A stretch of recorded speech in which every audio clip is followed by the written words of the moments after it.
Hello ஏத்திட்டேன் சாமி. சூட ஏத்துனீங்களா? ஏத்திட்டேன் சாமி.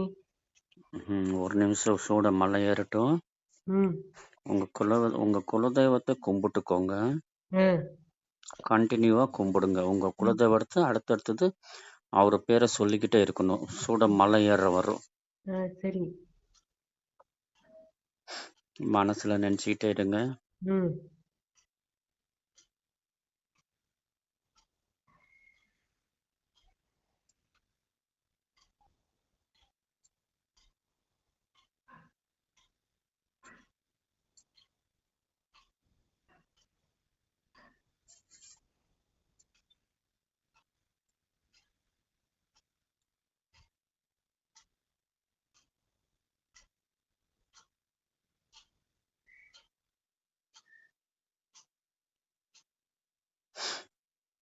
என் மலை ஏறிச்சு சாமி. சரி கண்ணு. ம் ராத்திரிக்கா ம் நீங்க ஒரு வேலை பண்ண வேண்டியது இருக்கும் உங்க வீட்டு வாசல்ல. சரியா? சொல்லுங்க சாமி. லைட்டா கொஞ்சம் தண்ணி தெளிச்சு விட்டுட்டு ம் என்னம்மா, ம் ஒரு எலுமிச்சை பழம். சரிங்க சாமி. இருங்க, 1 2 3 4 5 6 எக்ஸாக்டா 7 எலுமிச்சம் பழம் கண்ணு. சரிங்க சாமி. சரிங்களா? 7 எலுமிச்சை பழத்துக்கு ம் நிறக்க ம் அந்த சிகப்பு தடவி ம் என்னம்மா, சரிங்க சாமி. கேட்டுக்கோங்க ம் கண்ணு. ம் 7 ம் எலுமிச்சை பழத்தை நிறக்க சிகப்பு தடவி ம் ராத்திரி நட சாத்திரக்கு முன்னாண்ட ம் உங்க வீட்டு வாசலுக்கு முன்னாண்ட அதை புழிஞ்சு விடணும். சரி சரி. சரிங்களா?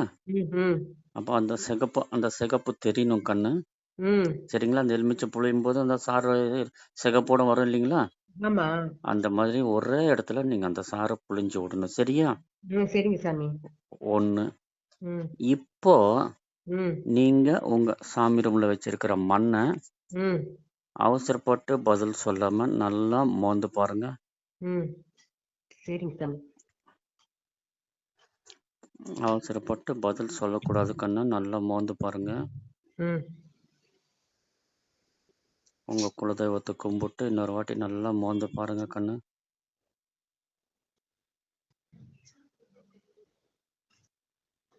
மோந்து பாத்தீங்களா? மோந்து பார்த்துட்டேன் சாமி. ஒரு கன்றாவியா ஒரு வாசம் வந்துச்சா? ஆமா சாமி. ம் அந்த மனத்தை பார்த்தாலே வாந்தி வர்ற மாதிரி இருக்கும். ஆமா ஆமா அப்படித்தான் சாமி. அப்படி ஒரு வாசம் இல்லையா? ஆமா சாமி. அப்படியே கொமட்டுற மாதிரி இருக்கும் பாருங்க கருமம். ஐயப்பா, என்ன அந்த மண் அப்படி மனக்கு தாய. சரி, ரைட். அம்மா, நீங்க ஒரு காரியம் பண்றீங்களா கண்ணு? என்ன சாமி? உங்க சிவகங்கை கிட்ட ஒரு காளியம்மன் கோயில் ஒண்ணு இருக்குல்லம்மா? ஆமா இருக்கு. அந்த ஊர் அந்த அம்மா பேர் சொல்லுங்க. பிள்ளவேல் காளி. பிள்ளவேல் காளி. தில்லாபுரி. எனக்கு பிள்ளவேல் காளி இருக்கு, பக்கத்துல வெட்டுடையார் காளி இருக்கு. இல்லம்மா, தில்லாபுரி. இருங்கம்மா. இல்லையா கண்ணா, அது சிவகங்கையிலேருந்து ஒரு 20 கிலோமீட்டர் டிஸ்டன்ஸ்ல வரும். அது எந்த ஊருக்கு போற ரோட்டு? ஒரு காளியம்மன் கோயில் ரோட்ல இருந்து ஊருக்கு உள்ளுக்குள்ளார போகும். மடப்புறத்து காளியா? மடப்புறமா அது? மடப்புறம் திருப்பவனத்துல இருக்கு சாமி. திருப்புவனம் மடப்புறத்து காளி இல்லையா? அது அந்த அம்மா சூரியன் மறையிற திசை பார்த்து உட்கார்ந்து இருக்குது. கரெக்டா? அந்த கோயில் தானே? ஆமா. சரி. அந்த கோயிலுக்கு போய் ஈரத்துணியோட 108 பிரதட்சணம் பண்ணணும் அந்த அம்மாவை. நீங்க முடியுமா? சரிங்க சாமி, போயிடும். சரியா கண்ணு? பண்ணுங்க, பதில பாருங்க. சரியா? அந்த பொம்பளை கோயில குடுத்துருவாளா சாமி எங்கள்கிட்ட? கண்ணு, முதல்ல இந்த தெய்வத்துக்கு என்ன செய்யணுமோ அதை செய்யுங்க. அவசரப்படுறீங்களா? சரிங்க சாமி. ஈரத்துணியோட ஒன்ஸ் நீங்க ட்ரெஸ் ஈரம் பண்ணிக்கோங்க. சரிங்களா? ஒன்ஸ் ட்ரெஸ் ஈரம் பண்ணிட்டு பூஜாரி கிட்ட சொல்லணும், ஐயா இந்த மாதிரி ஒரு 108 பிரதட்சணம் பண்ணணுங்க அப்படின்னு சொல்லிட்டு கருவறை சுத்த முடிஞ்சா சுத்துங்க.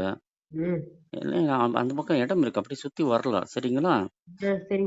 பாத்துக்கோங்க, கூட்டம் இல்லாதனால பார்த்து போய் பண்ணுங்க. உங்களால எப்ப முடியுமோ அப்ப பண்ணுங்க. சரிங்க சாமி. நீங்க எவ்வளவு சீக்கிரத்துல பண்ணனாலும் அது உங்களுக்கு நல்லது. சரிங்க சாமி. சரிங்களா? ம். அம்மா கிட்ட வேண்டிக்கும் போது, ம். எம்மா நானா வரல. ம். உன்கிட்ட நானா வரல. ம். சரியா? சரிங்க சாமி. நீ வர சொல்லி நான் வந்திருக்கிறேன். ம். உன்கிட்ட நானா வரல. ம். நீ வர சொல்லி நான் வந்திருக்கிறேன். ம். என் வேண்டுதலை நிறைவேத்து. சரிங்க சாமி. சரியா? ம். இதைய மட்டும் தான் நீங்க அம்மா கிட்ட கேட்கணும். சரி, சரி. சரிங்களா? ம். இந்த 108 பிரதட்சணம் பண்ணும்போது, ம். நீங்க இது உங்க மனசுல கன்டினியூவா அந்த 108 பிரதட்சணம் முடியிற வரை உங்க மனசுல